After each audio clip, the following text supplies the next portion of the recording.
A 31-year-old woman sought solitude on a multi-day solo hike in Colorado, but disappeared into the vast wilderness instead.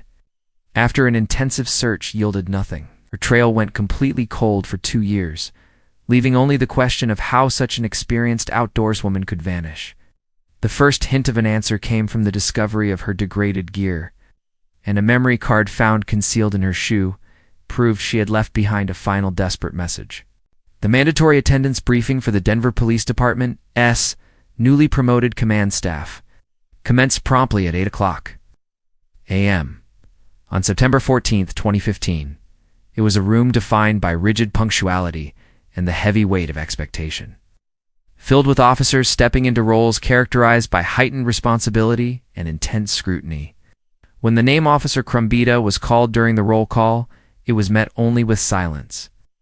In the structured world of law enforcement, missing the first day of a command assignment wasn't merely unprofessional. It was an immediate, glaring anomaly. Piper Crumbita, 31, was known throughout the department for her meticulous nature, tactical precision, and unwavering reliability. This promotion was a significant achievement, the culmination of years of dedicated service. Her absence was immediately alarming. Initial attempts to contact her failed. Calls went directly to a voicemail box that was already full, suggesting her phone had been off or out of service for some time. The concern escalated rapidly. Department officials contacted her parents, Jarek and MNA Crumbita. The information they provided shifted the anxiety from a missed appointment to a potential crisis in the high country. They explained that Piper had taken authorized leave immediately before the promotion took effect. Recognizing the demands of the upcoming job, she had sought a period of decompression, a necessary reset before the pressures of command consumed her life. Her chosen method was ambitious and characteristic: a solo, multi-day through hike, deep within the rugged expanse of Rocky Mountain National Park (RMNP). It was a trip meant to clear her head, a chance to immerse herself in the high-altitude wilderness she loved. Ow. The problem was stark. She was scheduled to complete her hike 2 days prior on September 12th. By the morning of the 14th, she was significantly overdue, and her parents had heard nothing since she began the hike. Jarek and M&A were already grappling with a rising panic. They knew their daughter's capabilities. Piper was not only an experienced hiker, comfortable in the demanding Colorado terrain, but she was also a trained police officer. She understood risk assessment, navigation, and wilderness survival better than most. For her to vanish without a trace suggested something far more serious than simply losing the trail or suffering a minor injury. If Piper was missing, something external had intervened. By midday on September 14th, Piper Crumbita was officially declared a missing person.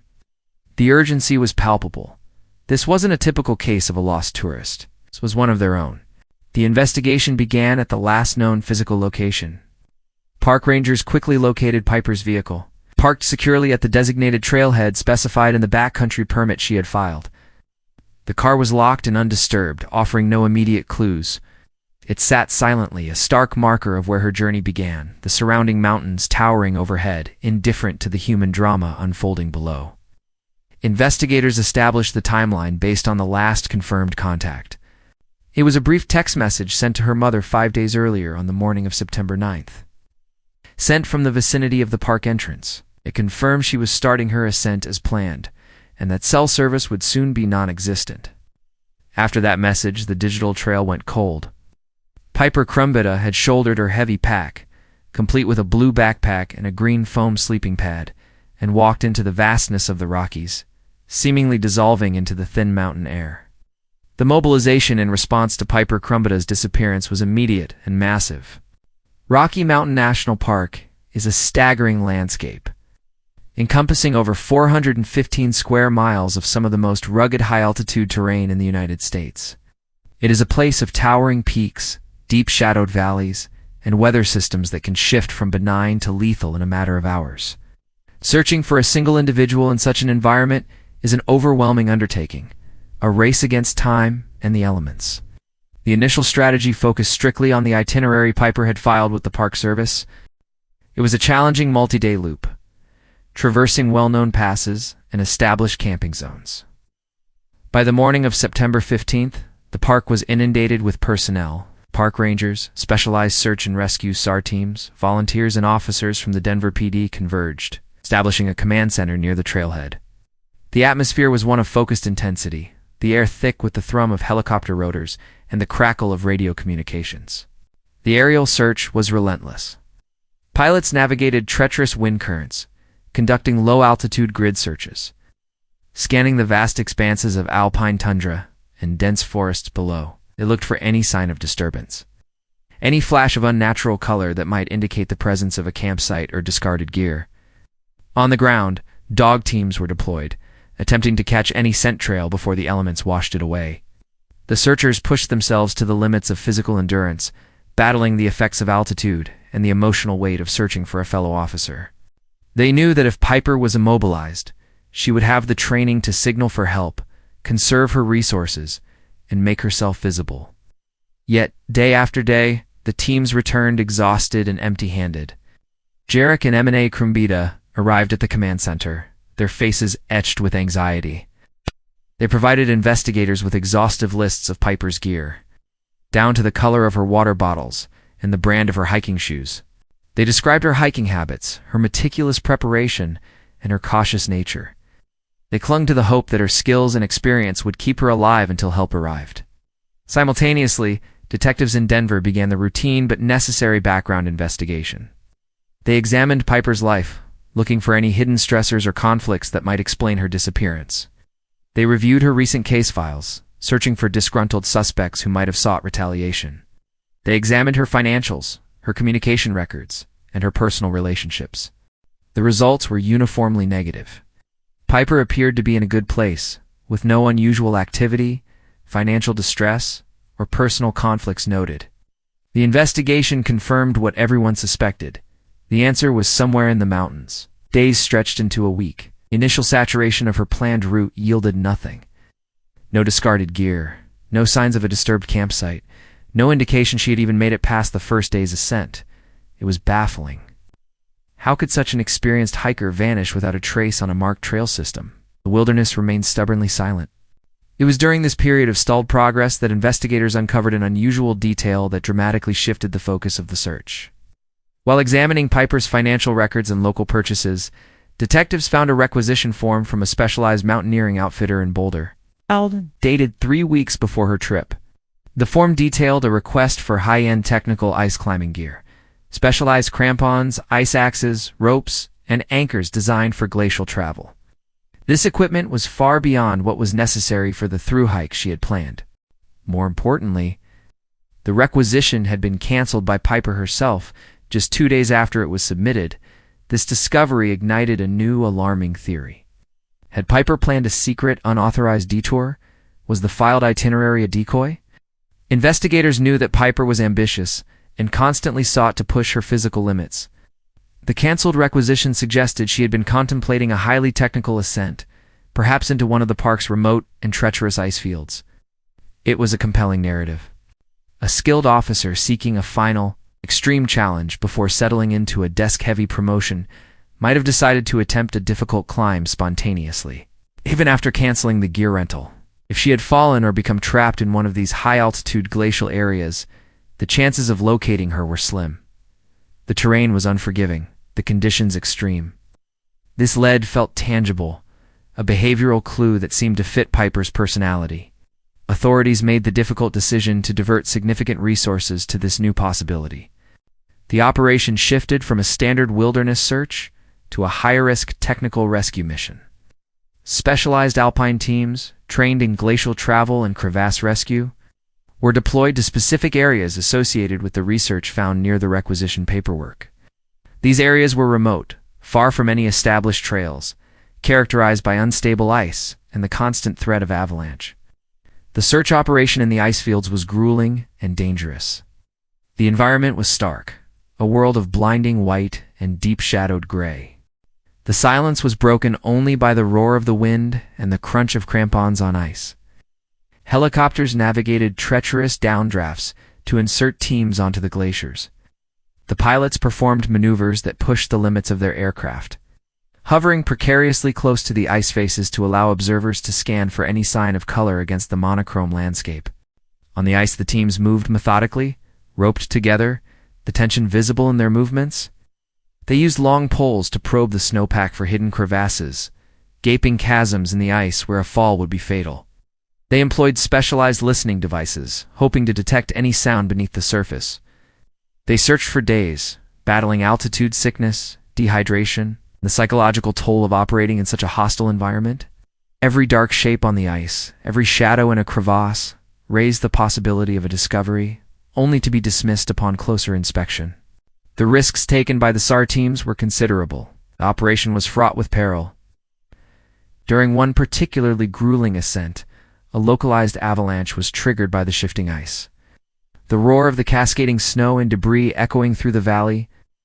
The avalanche narrowly missed a search team, the realization of the near disaster underscoring the extreme danger of the environment. In another incident, a helicopter conducting a low-altitude sweep encountered sudden whiteout conditions, forcing the pilot to execute an emergency landing on a narrow ridge. The aircraft was buffeted by high winds, the crew stranded for several hours until the weather cleared. Yet, despite the intensive effort and the significant dangers faced, the ice fields yielded nothing. There was no trace of Piper Crumbita. The theory, while compelling, remained just that, a theory. The technical search was eventually scaled back. The requisition, while intriguing, appeared to be a dead end, a discarded plan that had cost the investigation precious time and resources. During this intense focus on the high-altitude regions, the routine canvassing of local businesses and trailheads continued at a lower priority. It was during this phase that a crucial oversight occurred. Investigators briefly considered the High Alpine Lodge, a remote seasonal establishment located slightly off the main trails. However, because it was not on Piper's planned route and seemed an unlikely detour for a solo hiker focused on covering distance, they dismissed the likelihood of her having visited. No one was dispatched to interview the staff. It was a seemingly minor decision made in the heat of a massive operation. But it meant a critical potential source of information remained untapped. As September ended, the weather in the Rockies began to turn. The first heavy snows blanketed the peaks, and the temperatures plummeted. The window for active searching was closing rapidly. With no concrete leads and the terrain becoming increasingly hostile, the massive search operation was scaled back. The command center was disassembled, the volunteers sent home. For Jarek and M&A Crumbita, the silence was agonizing. The transition from active search to a missing person case felt like an admission of defeat. They refused to accept that their daughter had simply vanished. Throughout the winter of 2015 and into the spring thaw of 2016, they organized private searches. They channeled their grief into action, hiring specialized teams, and continuing to canvass the park whenever conditions allowed. They walked the trails, calling her name, driven by a desperate hope. But the mountains remained silent. A year passed, and the disappearance of Officer Piper Crumbita remained a complete, baffling mystery. July 2017, the high country of Rocky Mountain National Park was deep in the midst of summer. The alpine meadows vibrant with wildflowers, the peaks still capped with remnants of the winter snowpack. Nearly 2 years had passed since Officer Piper Crumbita had vanished. The case had gone cold, the initial urgency replaced by a dull, persistent ache of unanswered questions. For investigators, it remained an open file, a mystery characterized by a complete lack of evidence. For Jarek and M&A Crumbita, it was a perpetual state of suspended grief. A life paused in the moment of their daughter's disappearance. Ellen Wilder was not thinking about missing persons. He was a field biologist employed by the U.S. Geological Survey, tasked with the grim work of documenting the spread of invasive beetle kill patterns in the park's forests. The beetles were decimating the pine populations, leaving behind swaths of dead gray trees, a ghostly reminder of the ecological changes sweeping through the region. His work was meticulous and solitary, often taking him into dense, less-traveled sections of the park. Far from the scenic vistas frequented by tourists, he moved through the wilderness with a practiced ease, his attention focused on the minutiae of the forest ecosystem. On the afternoon of July 21st, Ellen was working in a rugged area characterized by steep slopes and dense undergrowth. He moved slowly, his attention focused on the bark of the trees, recording data on his tablet. The air was still and warm, heavy with the scent of pine and damp earth. The silence of the forest was broken only by the buzzing of insects and the occasional cry of a hawk circling overhead. He was several miles from the nearest established trail, immersed in the solitude of the wilderness. It was late afternoon when Ellen navigated a particularly dense tangle of fallen trees, the result of a past windstorm. The area was a graveyard of lodgepole pines, the skeletal branches creating a nearly impenetrable barrier. He was forced to climb over the massive trunks, maneuvering through the deadfall, the exertion taxing even his experienced muscles. As he scrambled over a large uprooted tree, a flash of unnatural color caught his eye. Partially hidden beneath a canopy of fallen branches, it was a grayish-blue synthetic fabric, contrasting sharply with the organic browns and greens of the forest floor. It was partially buried beneath a layer of pine needles and dirt, tucked deep within the tangle of branches. His initial reaction was irritation.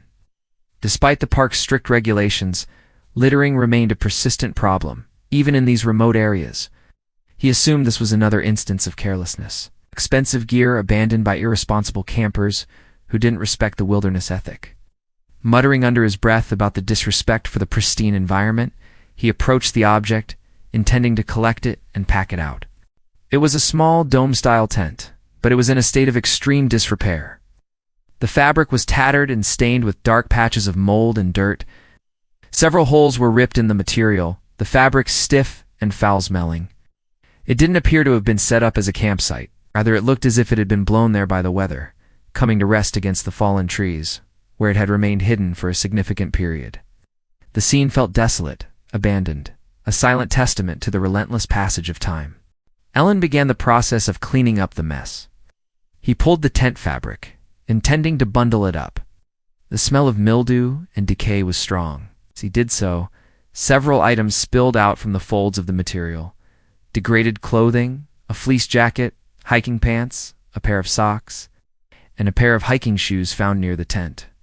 The sight of the personal items shifted his perspective. This didn't feel like typical tourist litter. The clothing was heavily soiled and degraded by exposure to the elements. The shoes were worn and caked with mud, and he found it. A waterlogged wallet tucked into the pocket of the fleece jacket. He knelt, the sense of unease growing. He opened the wallet carefully, the leather slimy to the touch, the material threatening to disintegrate in his hands. Inside, protected by a plastic sleeve but still severely damaged, were several U.S. documents, an identification card. The realization hit him with the force of a physical blow. He looked at the photo ID, but the image was ruined. Water damage and mold had obscured the face, rendering it unrecognizable, a ghostly blur. But the presence of official documents, a wallet, items that no one would intentionally discard was alarming. This was not litter. This was something serious. He realized he was standing at a potential crime scene. His irritation forgotten, Ellen quickly retrieved his satellite phone from his pack. His hands trembling slightly, he powered it on and waited for a signal. Called the park ranger dispatch, his voice tight with urgency, reporting the discovery of abandoned gear and personal documents in a remote section of the park. He provided his exact GPS coordinates and a detailed description of the discovery. Park rangers arrived on the scene within hours, followed closely by investigators from the local sheriff's office and the FBI's Wilderness Crimes Unit. The area was immediately secured, the perimeter established, and the meticulous process of forensic investigation began. The discovery of the documents elevated the situation beyond a simple case of abandoned property. The items were meticulously photographed in situ, every detail documented before being carefully collected and transported to a specialized forensic lab in Denver. The atmosphere at the lab was tense.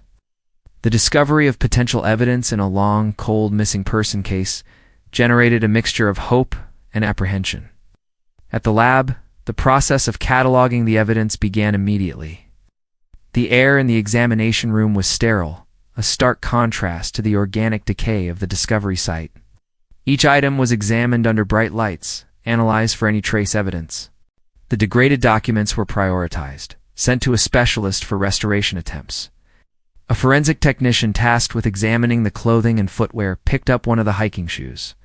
It was a low-cut shoe, primarily beige or light tan in color, with accents of a faded pink or salmon color on the sides and tongue. The laces were a matching faded pink and were loosely tied. It was heavily soiled with dirt, dust, and grime, showing significant wear and tear. As part of the standard procedure for identification, the technician needed to determine the shoe size. This information, combined with the documents, could help identify the owner. The technician turned the shoe over, tapping it gently to dislodge any loose dirt. They then reached inside, intending to locate the size tag on the tongue or the inner lining. As their gloved fingers probed the interior, they encountered an unexpected resistance. Something hard was lodged beneath the insole, tucked deep in the recess of the heel. The technician paused, frowning. It felt too rigid to be part of the shoe's structure, too deliberate to be accidental debris.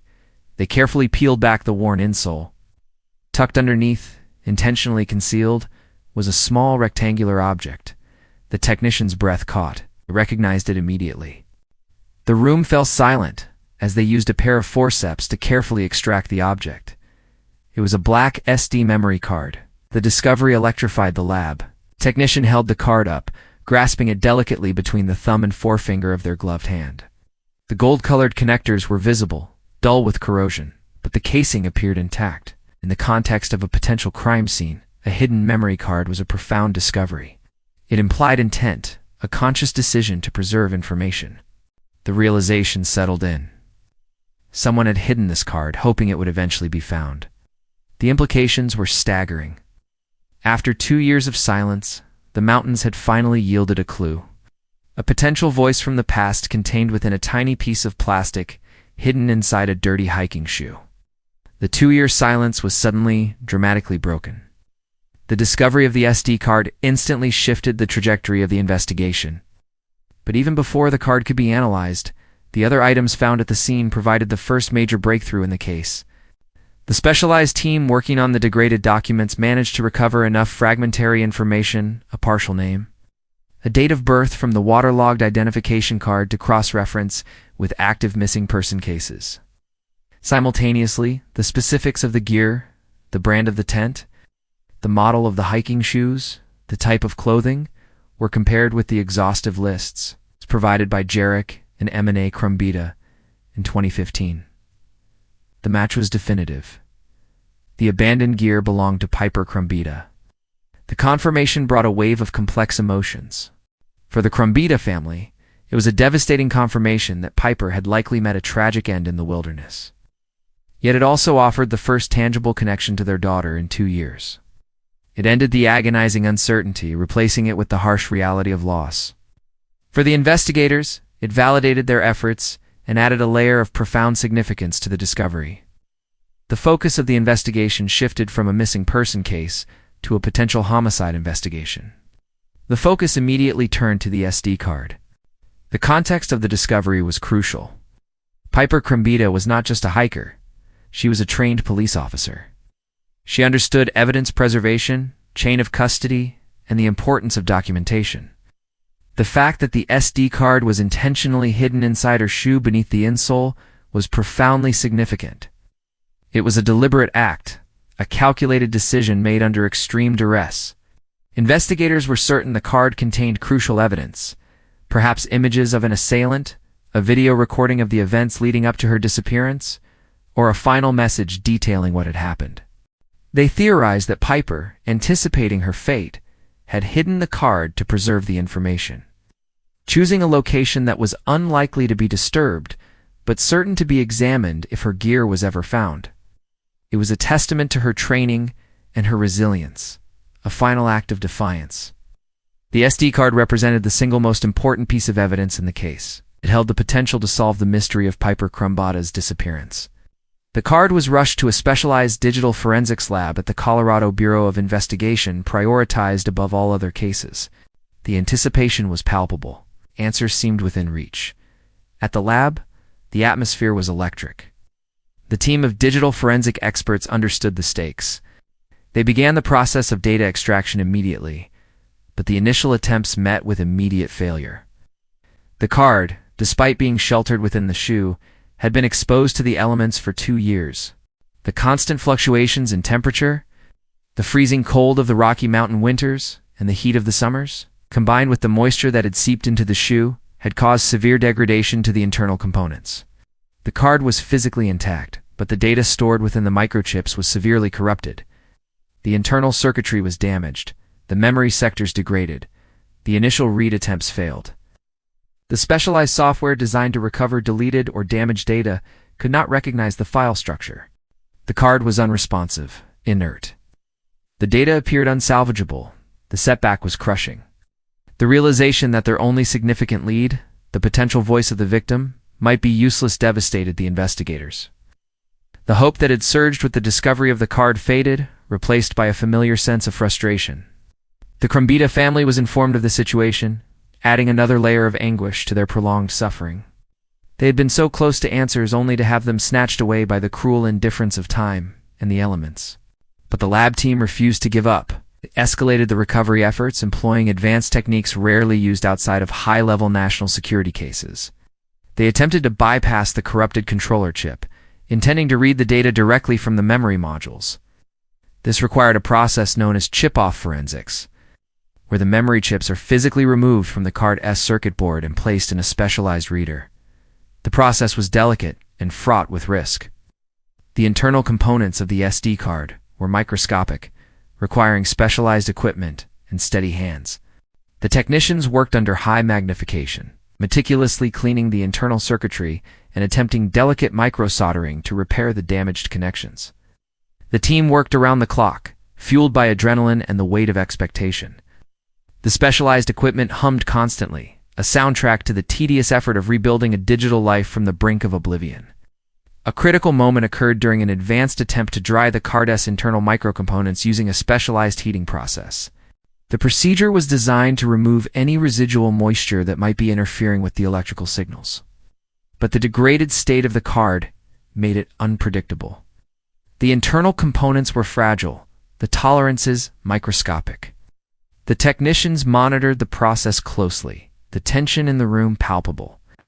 The temperature increased, a sudden surge of electricity occurred. A localized short circuit flared within the microscopic pathways of the chip. Alarms sounded on the monitoring equipment. A faint wisp of smoke emanated from the specialized reader, the acrid smell of burning plastic filling the sterile air. The team reacted instantly, cutting the power and aborting the procedure. The near-fatal error almost destroyed the evidence entirely. A few milliseconds longer, and the internal memory modules would have been fried, erasing the data permanently. The realization that they had come so close to losing everything underscored the fragility of the evidence. The air in the lab was thick with the smell of ozone and the weight of the near disaster. The team was forced to accept the devastating possibility that the data was unsalvageable. The lab team paused, reassessing their approach. The aggressive recovery methods had proven too risky. They switched to a slower, more meticulous strategy, attempting to rebuild the data bit by bit, a process that could take weeks or even months with no guarantee of success. They were working against the clock, aware that every passing moment increased the risk of further degradation. While awaiting further results from the lab, investigators refocused their attention on the discovery site. The location of the tent and the gear raised new questions. Why was the gear found scattered and abandoned rather than at an established campsite? If Piper had been injured or incapacitated, why was there no sign of her remains near the gear? The dynamics of the site were confusing, suggesting a narrative of struggle and desperation. Meticulous grid searches were conducted in the area surrounding the discovery site. Specialized teams, including cadaver dogs trained to detect the scent of human decomposition even after years of exposure, scoured the dense forest. They combed the rocky slopes, the nearby streams, searching for any trace of human remains or the missing camera that likely corresponded with the SD card. The terrain was difficult, the undergrowth thick. The searches expanded outward in concentric circles, covering several square miles of rugged wilderness. They used ground-penetrating radar and aerial drones equipped with high-resolution cameras to scan the area, looking for any anomaly that might indicate a clandestine grave. But they found nothing conclusive. No remains, no camera, no additional clues that could explain the circumstances of Piper's disappearance. The mystery deepened. The discovery of the gear had confirmed that Piper was in the park, but the circumstances surrounding the abandoned tent and the hidden SD card remained agonizingly unclear. The investigation stalled again, waiting for a breakthrough from the digital forensic lab, hoping that the damaged SD card still held the answers they desperately sought. Oh. The silence of the wilderness seemed to mock their efforts, concealing the truth beneath a veil of indifference. Weeks stretched into a month as the digital forensic lab continued the painstaking process of data recovery. The work was agonizingly slow, a microscopic reconstruction of fragmented digital information. The investigators waited, the case suspended in a state of limbo, entirely dependent on the success or failure of the lab team. The specialized equipment hummed constantly, a testament to the tedious effort of rebuilding a digital life from the brink of oblivion. The technicians worked in shifts, their eyes strained from the constant focus on the microscopic details of the damaged memory chips. Then, in late August 2017, a partial breakthrough occurred. It was not the dramatic recovery of images or videos that everyone had hoped for. The visual data remained irretrievably corrupted. The memory sectors where the actual media were stored were too severely degraded. The files were too damaged to be reconstructed. The images of Piper's final moments remained lost to the ravages of time. But the lab team achieved a minor critical success. They managed to extract fragmented metadata from the card's file allocation table. FAT. The FAT acts as a directory, an index storing information about the files on the card, including the date and time they were created, their size, and crucially, their location on the memory chip. While the files themselves were gone, the directory remained partially intact, a ghostly echo of the data that once existed. It was like finding the index of a burned book, providing clues about the contents, even if the pages themselves were gone. Amidst the corrupted data, the team identified a cluster of information that immediately drew their attention. It contained GPS coordinates and a timestamp.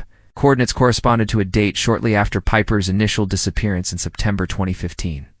This confirmed that the SD card had been used after she vanished, validating the theory that Piper had documented the events leading up to her fate. It was the first concrete evidence of her movements since she stepped onto the trail, a digital breadcrumb trail leading into the unknown. The location pinpointed by the coordinates was several miles from the site where the tent and gear were discovered.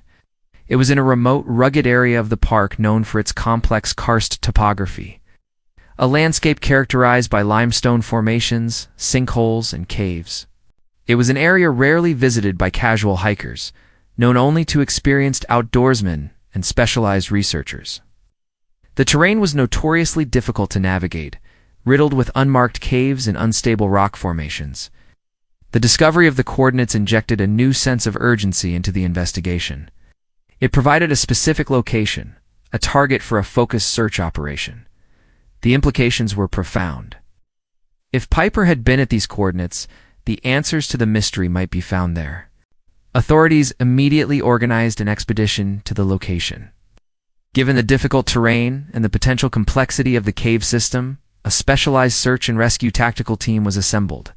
This was not a standard hiking trail. It was a remote wilderness area requiring technical expertise and specialized equipment. The team was comprised of experienced mountaineers, cave rescue specialists, and tactical officers prepared for the possibility of encountering hazardous conditions or even a crime scene. They were equipped with technical climbing gear, specialized lighting equipment, and portable communication systems. The expedition launched in early September 2017. The team embarked on a multi-day operation. The approach to the coordinates was grueling. They navigated through thick forests, crossed fast-moving streams, and ascended steep, rocky slopes. The terrain was treacherous, characterized by loose scree and unstable rock formations. The risk of injury was constant. They had to employ technical maneuvering, utilizing ropes to navigate the steep inclines and sheer drop-offs. The exertion was extreme, the thin air taxing their endurance. The silence of the wilderness was absolute, broken only by the sound of their own movements and the wind whistling through the canyons. As they approached the target area, the landscape became increasingly rugged and desolate. Limestone cliffs rose abruptly from the forest floor, the ground riddled with fissures and depressions. The karst topography created a maze of fractured rock and stunted trees. The atmosphere was oppressive, the silence profound. They were miles from the nearest trail in an area seemingly untouched by human presence. The coordinates led them to a narrow fissure in the rock face, partially obscured by vegetation. It was easily missed. a dark shadow in the rugged landscape. It was an unmarked cave entrance, hidden from casual observation. The entrance was small, requiring the team to crawl through a narrow passage, the rock pressing in on them, the darkness absolute. The passage opened into a larger chamber, the air cold and damp. The team entered the cave system cautiously, their headlamps cutting through the absolute darkness. The silence was broken only by the dripping of water and the sound of their own movements. The cave was complex, with multiple passages branching off from the main chamber. The beam of their headlamps illuminated the rough rock walls and the uneven floor, the shadows dancing in the periphery. The atmosphere was claustrophobic, the weight of the mountain pressing down on them. They began a systematic search of the cave, moving slowly and methodically. They searched for any sign of disturbance, any indication that someone had been there. Near the entrance area in the main chamber, where the faint light of the outside world still penetrated the gloom, they made a discovery. Partially buried beneath a layer of dust and debris was an aluminum water bottle. It was a specific type of bottle, distinctive in its design and color. The team photographed it in situ before collecting it as evidence. The bottle was dented and scratched, but otherwise intact. It was transported back to the forensic lab for analysis. Jarek and M&A Crumbita were shown photographs of the water bottle. They identified it immediately. It was one that Piper carried on all her hikes, a gift from her father. The emotional impact of the discovery was profound. It was the first tangible proof that Piper had been in the cave. It was a heartbreaking connection to their daughter's final moments. However, the forensic testing on the bottle yielded disappointing results. Due to the environmental degradation over the 2 years, no usable DNA or fingerprints could be recovered. The bottle had been exposed to the damp conditions of the cave, erasing any trace evidence that might have linked Piper or anyone else to the object. The bottle was clean, offering no forensic answers. The evidence was highly circumstantial. The water bottle, combined with the metadata from the SD card, strongly suggested that Piper was in the cave, but it did not prove it definitively. And it did not explain what had happened to her there. The mystery deepened, becoming more complex and agonizingly unclear. How did her gear end up miles away from the cave? If she had been injured or incapacitated in the cave, why did she leave? And what prompted her to hide the SD card in her shoe? The cave expedition had provided a new location, a new focus for the investigation, but it had also generated more questions than answers. The investigators were left staring at a map, tracing the distance between the cave and the discovery site. Trying to understand the movements of a missing officer in the final moments of her life, the case remained unsolved, the truth hidden somewhere in the rugged wilderness of the Rockies, concealed within the darkness of the unmarked cave. The ambiguity of the cave discovery left the investigation in a precarious position. While the metadata and the water bottle strongly suggested Piper's presence in the remote location, the lack of definitive forensic evidence meant they could not rule out other possibilities. The connection was circumstantial, and in a case involving a missing police officer, circumstantial evidence was not enough to build a solid case. Frustrated by the lack of progress and the absence of other leads, the investigators decided to revisit the initial stages of the investigation.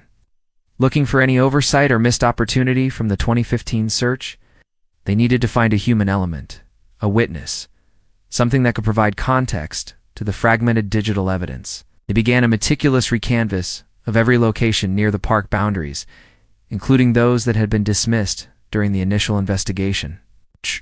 It was during this exhaustive review that they finally focused on the High Alpine Lodge. The lodge, a remote, seasonal establishment located slightly off the main trails, had been overlooked in the initial investigation. It was deemed an unlikely detour for a solo hiker focused on a demanding through hike. But 2 years later, with the evidence suggesting Piper had deviated significantly from her planned route, the lodge became a critical point of interest. It was a long shot, a desperate attempt to find a thread in the tangled web of the investigation. In October 2017, 2 investigators drove the winding mountain road to the High Alpine Lodge. The lodge was a rustic wooden structure perched on a ridge overlooking a vast valley. The air was crisp with the scent of pine and the approaching winter. The atmosphere was quiet, the tourist season winding down. The lodge felt isolated, a solitary outpost in the vast wilderness. They spoke with Quilla Brasher, the owner and server at the lodge. Quilla, a woman in her late 50s with a weathered face and sharp eyes, had run the lodge for over 2 decades. She knew the rhythms of the park and the habits of the hikers who passed through. She was observant, accustomed to the transient nature of her clientele. The investigators explained the purpose of their visit and showed her a photograph of Piper Crumbita, the vibrant, smiling image of her on a previous hike, the mountains stretching out behind her. They asked the routine questions, not expecting much given the passage of time. They had conducted hundreds of similar interviews, most yielding nothing more than vague recollections and expressions of sympathy. The reaction was immediate. Quilla recognized her. She stared at the photograph for a long moment, her expression shifting from recognition to certainty, as she remembered this woman. She had visited the lodge in September 2015, around the time of the disappearance. The memory was vivid, triggered by the photograph. The investigators felt a surge of adrenaline. This was the first confirmed sighting of Piper since she entered the park. It was a breakthrough, a moment that could change the course of the investigation. But the next piece of information Quilla provided transformed the case entirely. Piper was not alone. Quilla recalled that the woman in the photograph was having lunch and engaged in friendly conversation with a man. They had sat at a table near the window, talking animatedly. The detail was vivid, the memory clear. She recalled their interaction as relaxed and comfortable. They seemed to be enjoying each other's company. This revelation hit the investigators like a thunderbolt. For 2 years, the investigation had operated under the assumption that Piper was hiking solo. The possibility of another person being involved had been considered, but there had been no evidence to support it. Now, a credible witness placed Piper in the company of an unknown man shortly before she vanished. The investigators pressed Quilla for details about the man. She described him as charming, physically fit, and appearing to be an experienced outdoorsman, or perhaps a local guide. He carried himself with confidence, comfortable in the wilderness environment. He was approximately the same age as Piper, perhaps slightly older. He was dressed in technical gear, suggesting he was prepared for the rugged terrain. Crucially, Quilla recalled no signs of distress or red flags. The interaction between Piper and the man appeared friendly, even familiar. Piper was single, and meeting someone during hiking was not unusual, but in the context of her disappearance, the implications were profound. How? The transaction was paid in cash, leaving no credit card records. And the lodge, true to its rustic nature, had no CCTV cameras. There was no physical evidence linking the man to the lodge, only Quilla's memory. The implications were staggering. If Piper had met someone during her hike, why had this man never come forward?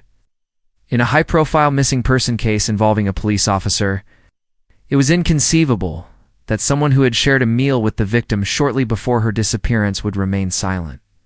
His silence suggested something far more sinister. It suggested complicity. The investigators immediately mobilized. This was the first tangible lead in the case, a potential suspect. They began the process of preparing a composite sketch based on Quilla's description, intending to release it to the public and generate leads. The atmosphere at the command center was electric, a renewed sense of hope surging through the investigation.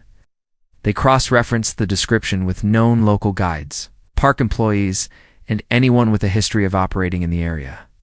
The investigation was energized, the momentum building. However, the next morning, before the composite sketch could be completed, the lead detective received a phone call. It was Quilla Brasher. Her voice was hesitant, apologetic. She explained that after the investigators left, she had spent the evening looking at the photographs of Piper Crumbita, online comparing them to her memory of the woman in the lodge, and now she was convinced she had made a mistake. The woman she saw was not Piper. Quilla cited subtle differences in appearance. The shape of the face, the color of the hair. She explained that the passage of time had clouded her memory and her initial recognition had been faulty. She explained that she saw hundreds of hikers every season, many of whom resembled Piper-fit, blonde, adventurous women. She apologized profusely for the confusion, emphasizing that she wanted to be absolutely certain before providing information in such a serious case. The retraction was unequivocal. Quilla was adamant that she had been mistaken. The investigators were stunned. The lead that had seemed so solid, so promising, evaporated in an instant.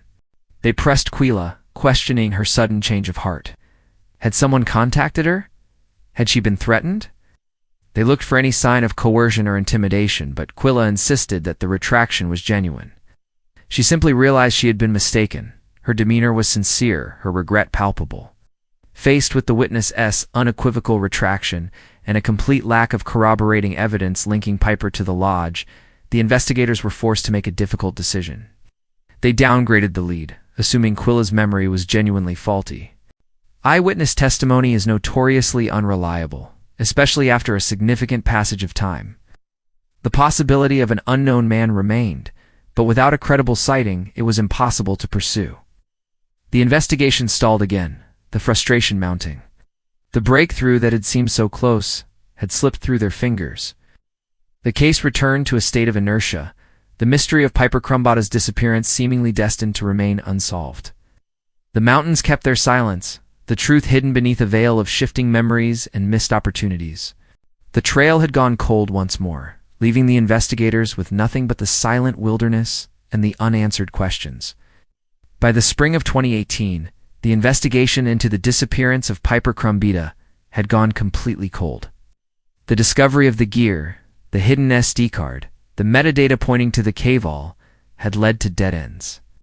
The retracted sighting at the High Alpine Lodge had been a particularly crushing setback, leaving investigators with no tangible leads and no clear direction. The case was filed away, joining the ranks of unsolved mysteries that haunt the wilderness areas of the American West. The investigation seemed destined to remain unsolved. Another tragedy swallowed by the vastness of the Rocky Mountains. It was during a routine cold case review that a flicker of possibility emerged. Not from a dramatic breakthrough in the field, but from the depths of bureaucratic records. An investigator new to the case and tasked with reviewing the exhaustive files decided to take a different, unconventional approach.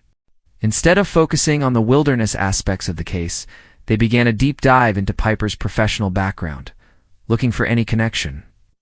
However tenuous that might have been overlooked, he was looking for a link between her life as a police officer and the environment where she vanished. The investigator dug deep into Piper's police academy training records. It was a tedious process, sifting through years of bureaucratic paperwork, course syllabi, and personnel files. It was during this meticulous review that they noticed a specialized course Piper had taken several years prior: Wilderness Tactical Operations. The course designed to train officers in specialized skills for operating in remote wilderness environments, tracking. Survival, high-angle rescue was taught by contracted civilian experts, experienced mountaineers, survivalists, and guides brought in for their specialized knowledge. The investigator realized that this represented a potential link between Piper's professional life and the wilderness where she vanished. It was a pool of individuals with the skills and knowledge to navigate the remote areas of the park. Individuals who had interacted with law enforcement personnel, including Piper. They initiated a process that is often overlooked in missing person investigations, cross-referencing the historical contractor list from the training course with known local guides operating in the Rocky Mountain National Park area. It was a long shot, a bureaucratic needle in a haystack, a desperate attempt to find a connection in the absence of any other viable leads. The process took weeks of painstaking data entry and analysis. It involved requests for archived records, cross-referencing multiple databases, and manually comparing lists of names. The databases were extensive, the overlap minimal. Most of the contractors were based in other states or no longer active in the field. But then a match emerged. Von Go, a highly regarded local tour guide operating in Rocky Mountain National Park. Go had occasionally consulted for law enforcement years prior, providing expertise in wilderness navigation and survival skills. Although he hadn't taught Piper directly, his name appeared on the broader contractor database associated with the Wilderness Tactical Operations course. He was part of the community of experts that Piper had trained with. The connection was tenuous, but it was the first new lead in months. The investigator checked Go's physical description against the one Quilla Brasher had initially provided before her retraction. It was a loose alignment. Fit, experienced outdoorsman, approximately the right age, charismatic. The investigator initiated a deep background check on Von Go. The results were alarming. Go had a significant criminal history concealed beneath a veneer of respectability. 15 years earlier, he had been convicted of aggravated robbery, a violent felony for which he served 10 years in state prison. The conviction had been hidden from public view, but accessible to law enforcement. The revelation was staggering. A convicted felon operating as a tour guide in Rocky Mountain National Park with a potential link to a missing police officer. The pieces began to fall into place. Go's expertise in the wilderness, his knowledge of the remote cave area, which investigators discovered he was known to frequent as a guide, often taking clients to hidden gems off the marked trails, and the retracted sighting at the lodge. It all pointed toward a chilling possibility. The circumstantial evidence was mounting. The investigation mobilized immediately, but they knew they had to proceed with extreme caution. Go was an experienced outdoorsman, an expert survivalist, capable of vanishing into the wilderness if he suspected he was under investigation. Approaching him at his home or business was deemed too risky. He could disappear into the mountains, triggering a manhunt that could last months or even years. They needed to apprehend him in the field in his element, where they could control the environment and prevent him from fleeing. They needed to execute a tactical operation that would catch him completely off guard. Investigators began tracking Go's movements. They learned that he was currently leading a private multi-day tour group deep in the park. This presented a unique opportunity but also a significant challenge. They had to extract Go without alerting his clients or endangering the public. The operation required a delicate balance of tactical precision and discretion. A plan was devised. A specialized tactical team trained in wilderness operations would intercept the group in a remote area of the park. They would operate undercover, posing as park rangers conducting a routine safety check. The operation launched in early June 2018. The tactical team, equipped with specialized gear and communication equipment, inserted into the wilderness by helicopter. They tracked Go's group for 2 days, maintaining surveillance from a distance, moving parallel to the group through the dense forest, waiting for the right moment to strike. The tension was palpable. The team knew they were dealing with a skilled adversary in his own territory. They moved silently, communicating with hand signals, their movements precise and coordinated. The intercept occurred near a treacherous pass, a narrow ridge with steep drop-offs on either side. The terrain was difficult, the altitude high, the exposure extreme. It was a location where escape would be impossible. A natural bottleneck where the group would be forced to slow down and concentrate on the terrain. 2 undercover officers dressed as park rangers approached the group. They were calm, professional, masking the adrenaline surging through their veins. They greeted Go and his clients, explaining that they were conducting an urgent park regulation check, citing concerns about recent bear activity in the area and the need to verify the permits of all guides operating in the area. Go, seemingly unconcerned, complied with the request. He produced his permit, confident in his cover. He engaged the officers in conversation, his demeanor relaxed and charming. The officers engaged him in conversation, slowly separating him from the group, isolating him near the edge of the trail, away from the clients. They moved him out of earshot under the guise of administrative necessity. The moment Go was isolated, the demeanor of the officers shifted instantly. The friendly facade evaporated, replaced by the cold professionalism of a tactical arrest. They informed Go that he was under arrest for the disappearance of Piper Crumbita. They moved quickly to secure him in handcuffs. Go was stunned, his face paling beneath his tan.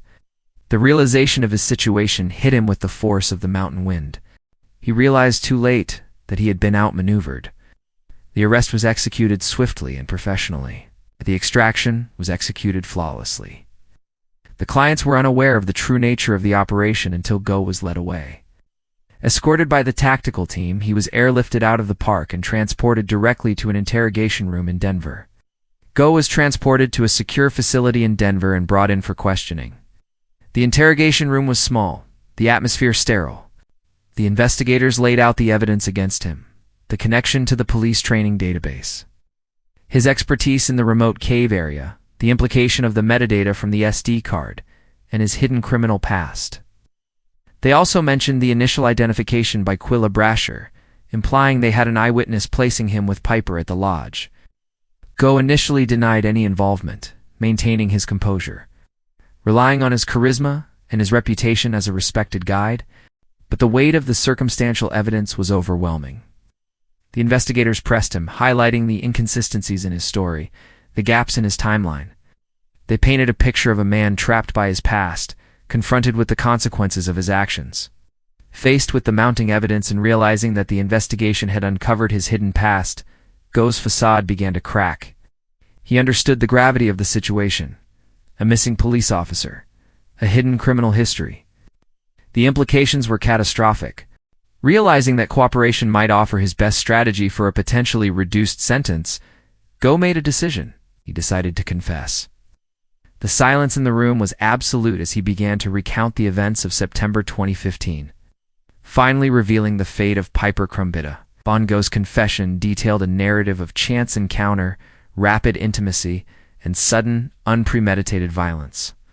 He confirmed that he had indeed met Piper Krumbita at the High Alpine Lodge in September 2015, validating Quilibrasher's initial identification. Go described an immediate connection between them. He was captivated by her intelligence and adventurous spirit.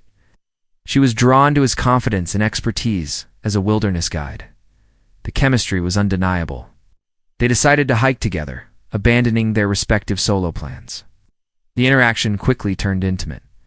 That night, they set up camp together. Go confessed they had consensual sex, a connection fueled by the intensity of the moment and the isolation of the wilderness. The next morning, they packed up the camp, taking their gear with them, intending to continue their hike together. Go offered to show her one of his magic spots, a hidden cave, a secret known only to experienced locals. They reached the cave, the location corresponding to the metadata found on the SD card. Inside the secluded environment, their conversation became more personal. Go, feeling a sense of trust and connection, made a fateful decision. He disclosed his past, including his 10-year prison sentence for aggravated robbery. He claimed he wanted to be honest with her, perhaps believing their connection was strong enough to withstand the revelation. The revelation shattered the burgeoning relationship. Piper's reaction was immediate and visceral. Her instincts as a police officer took over. The realization that she was alone in a remote cave with a convicted felon triggered an immediate sense of alarm. She became uncomfortable, the trust evaporating. She demanded to leave. An argument ensued. Ow.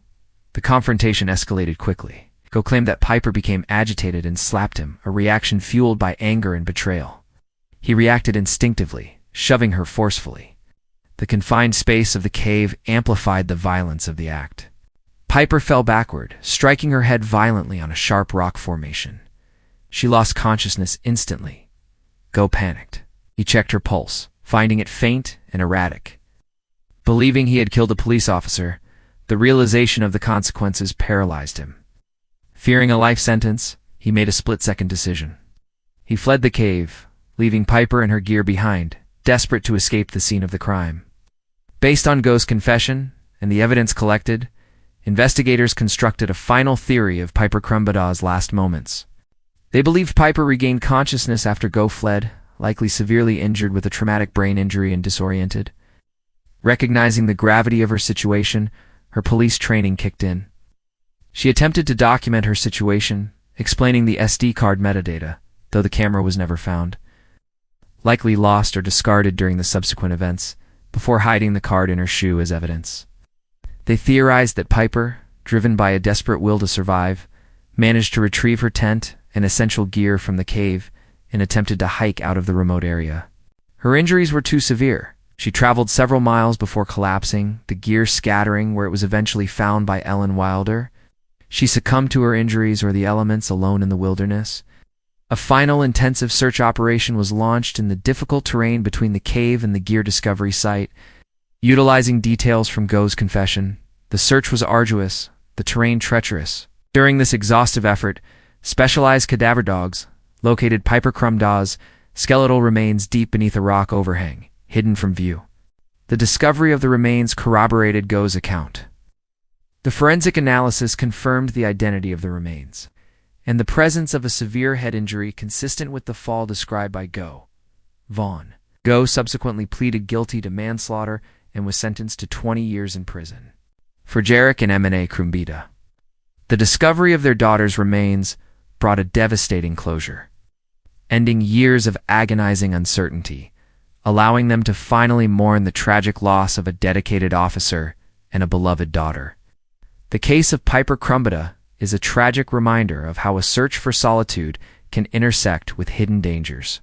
A chance encounter, a fateful decision, and a moment of violence led to a tragedy that remained a mystery for years. It was only through Piper's own foresight as a police officer and the unwavering persistence of investigators that her family finally received the answers they so desperately deserved. This story highlights the critical importance of wilderness preparedness and being cautious of those you meet. What are your thoughts on the chain of events that led to this tragedy?